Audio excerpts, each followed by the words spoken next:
ครับเอาแล้วกันบอกเอาเหรอไปแล้วก็ร้านซอยนะครับเนี่ยนี่โล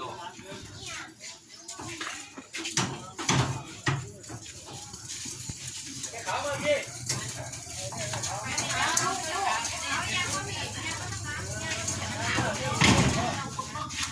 เอาถ้าผมถือว่า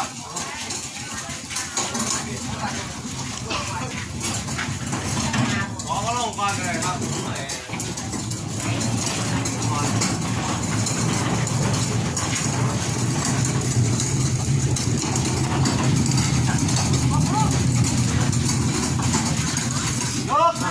เลยครับพร้อมกันเลยเราไปพร้อมกันเลย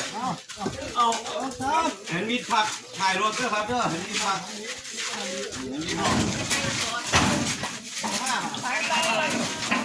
อีกเครื่องไปไหนเอาครับแค่นี้แล้วครับมาเรียน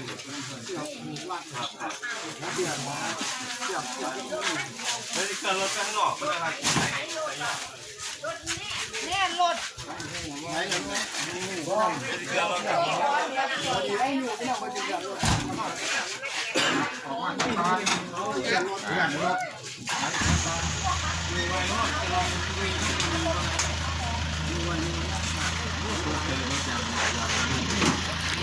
เรียกตีน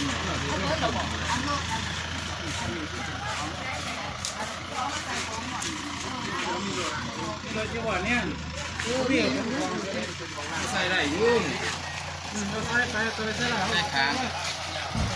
ก็ตาดูเด่นปลาตัวใส่แล้วไปเข้าไป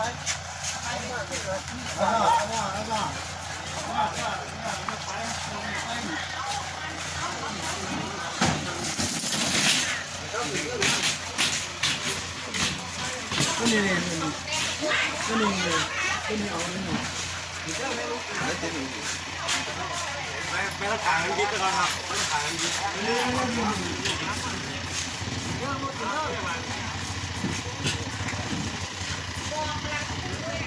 ระวังนะครับระวังเลย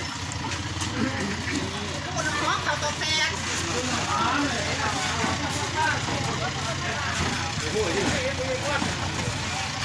น้องเขาตกแตกไปถึงยืม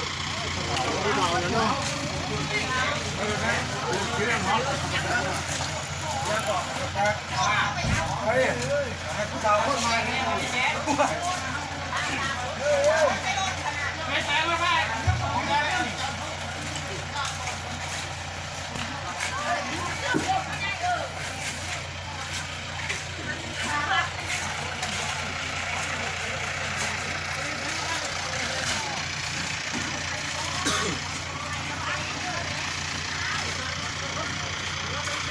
ทีน้ำมันนี่บอกเป็นลูกนี่แหละเขาแตกให้แสงออกนะกระแทงคนผมลูกเลยมันนี่ได้เลย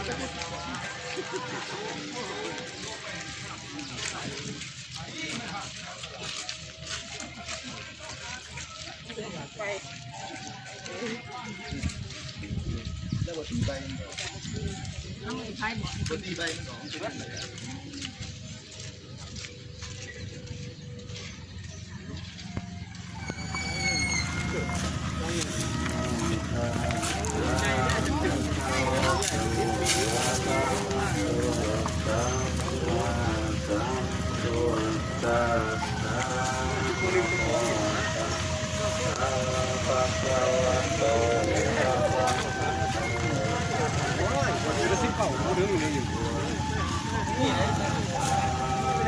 โอ้ยเองเขาบอกเขาไม่ได้ขายดี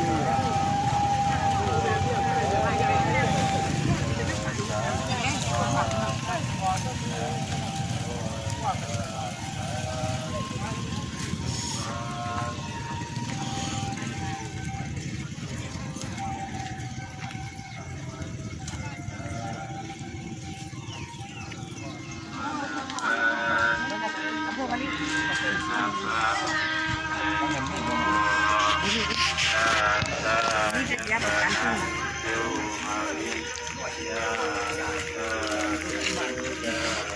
นั่นคือเฮ็ดขึ้นมาทำเลยนั่นแบบเงินไป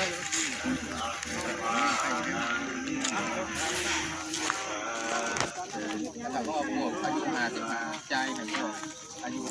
ประมาณนี้ให้พวกคนเดียวบ้าง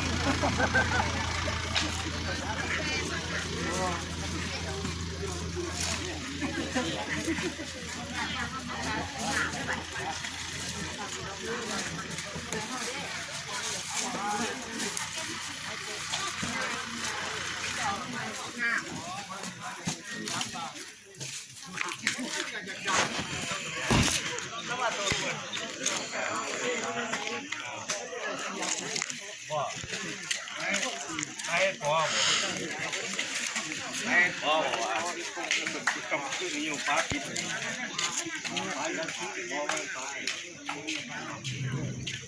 เจ็ดชีวิตไม่ใช่เจ้าจะปีกันหมดถึงบ้านที่แท้ให้เจ็ดอันนี้บ้านเรา22เรา27เรา27ปียกครับยกอยู่สาของไง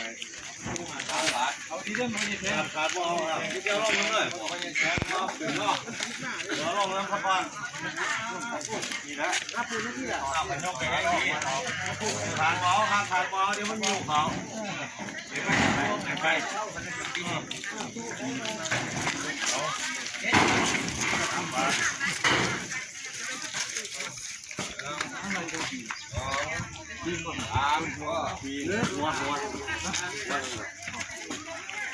เข้าตีเข้าตีไม่ถูกหัวตีเลยหัวบ้านโอ้ยเดี๋ยวปาน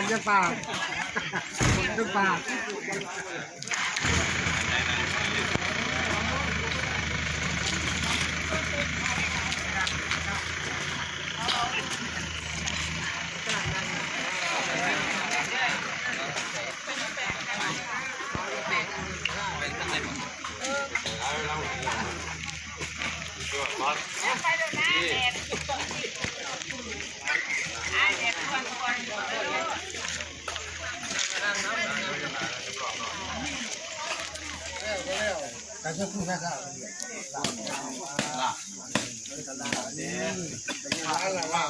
โอ้นี่เป็นหอมใหญ่มากนวดได้หน่อยร้านกูอ่ะอยู่นี่ก็ถึงได้แบบยัน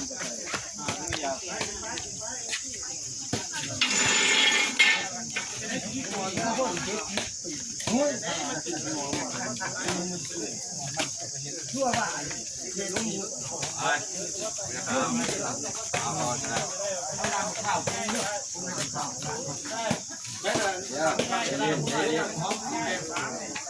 cháu nữa mình có cháu nuôi yên rồi hai bên nhí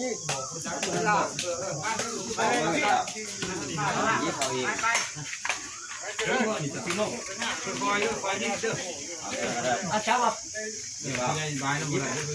thế là cái việc mình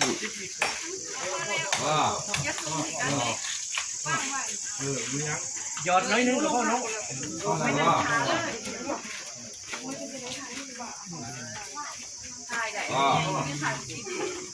ai cũng con quay buồn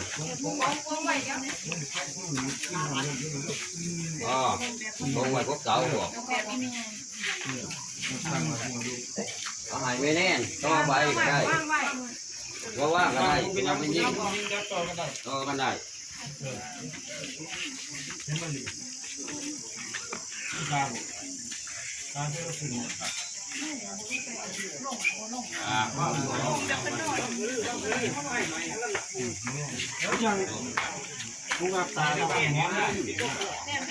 ไม่ใช่อ่ะ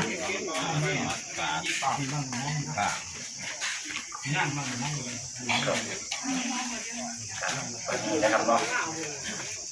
ที่ยังห่างขั้นตอน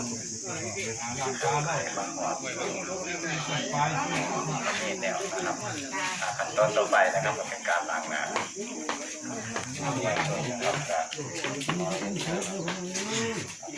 ทำมาเน้นเนี่ยนะครับเนาะญาตินะครับญาติล้างน้ำต้มนะครับเนี่ยมันเป็นของเด็กเลยมันจะเป็นแน่ ดีส้มชุบสวรรค์สันปะดาวดิน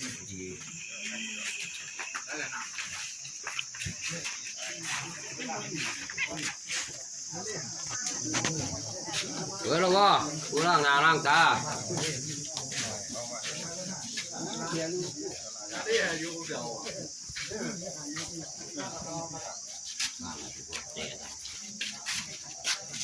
เมื่อหลับได้เอายอดมุกมาเด้อคนไหนล่ะหลุดพากันมายอดมุกมาใส่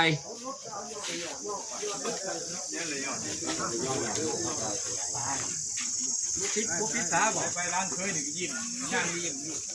ร้อนแล้ว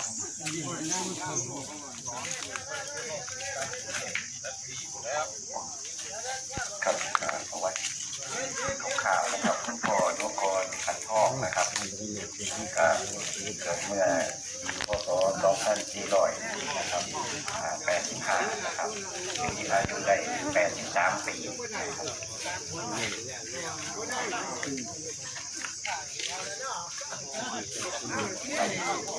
หลังจากแม่ขาวพระคุณเจ้าแล้วก็ยังเชิญแขกผู้มีเกียรติทุกท่านนะครับเพื่อตามลำดับเลยคืนนี้เนี่ยพ่อใหญ่อันนี้หมัก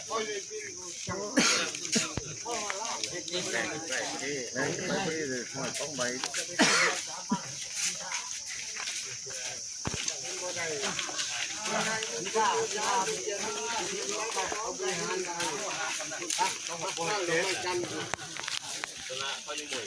เล็กน้อยเข้ามา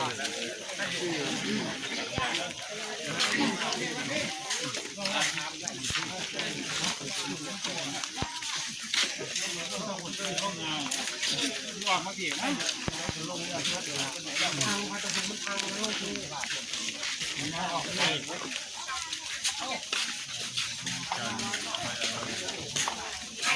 ไปที่ถ่ายได้แล้ว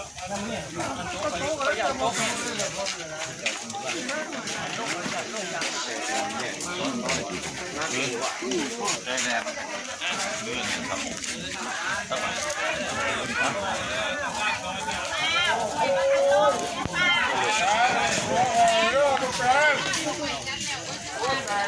เนี่ยคนน่ะเข้ามาได้ถ้าบ้านอาหารเต็มถึงเมืองก็นะกลางไอ้ไปคนเลยฮะก็คือถ้ามันจะคือเอาออกเลยมาเบิ้ลไปก็เอาไปเบิ้ลเลยเราขึ้นเบิ้ลเลยครับเบิ้ลเลยละออกเรือมาเต้นลง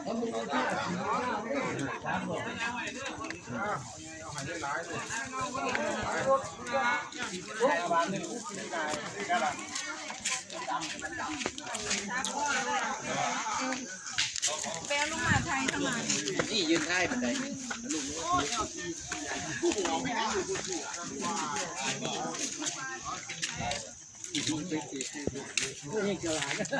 สิ้นจานได้เลย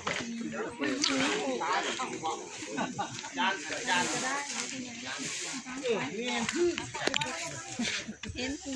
เอาเลิศดิเอาหมดจะให้ทายทีเดียวง่าย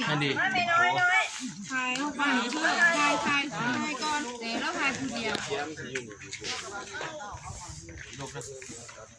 ถ่ายได้หลายก็ได้จะไปเลือกเอาไม่เอาลงนะถ่ายก็ออกแล้ว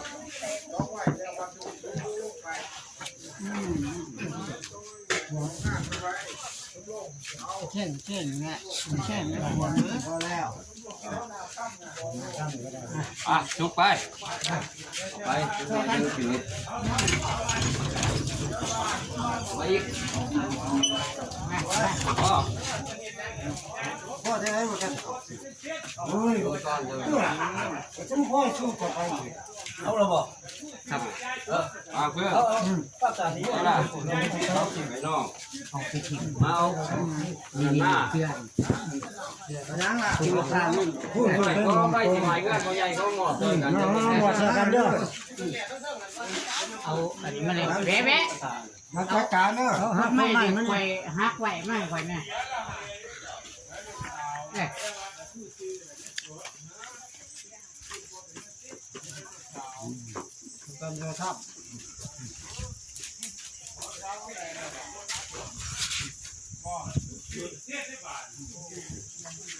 ถ้าเราล่า คุณก็ไปมาพอฮะ ยืนลงมาดิถอยยืนถอยใช่ใช่ไม่ใช่ใส่ไปเลยแสงใส่ไปเลยบอใส่ไปเลยน้องไปเลยน้องใส่อย่าไปทิ้งมันตาคุณไม่ได้ตา เข้ามาบ้างเป็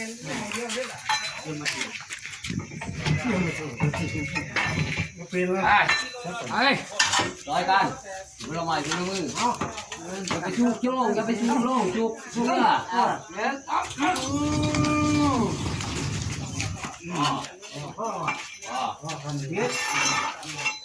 ร้อยลงมากกล้วยตา เอาดิได้ล้างมือไว้จะล้างมือ แม่ ล้างมือก่อน ให้น้องมองไปเลยกันน้องอยู่กู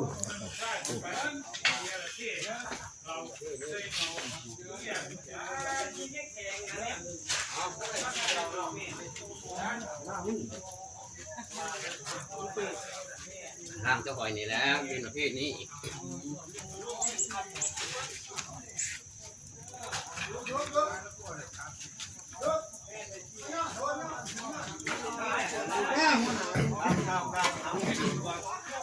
ดูจะชื่นเลย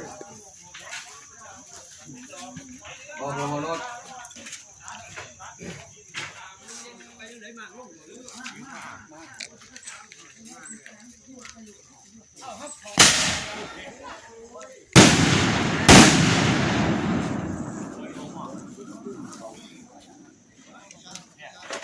ข้าวก็ห้ามไปถึงวันไรก็บอก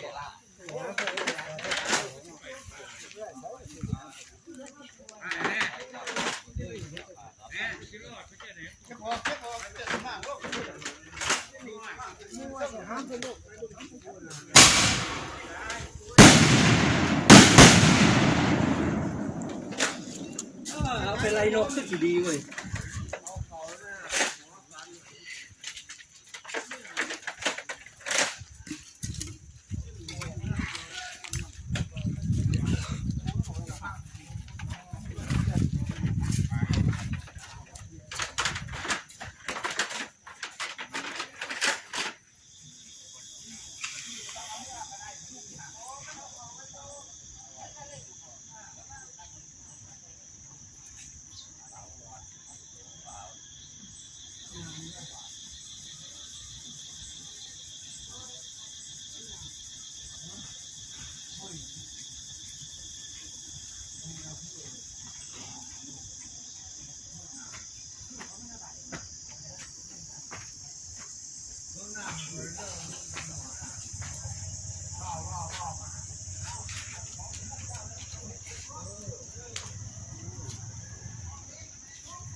บางกุ้ง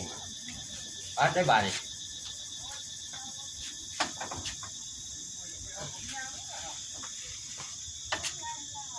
ก็ที่คือจะว่าจะยอมมันนี่คือ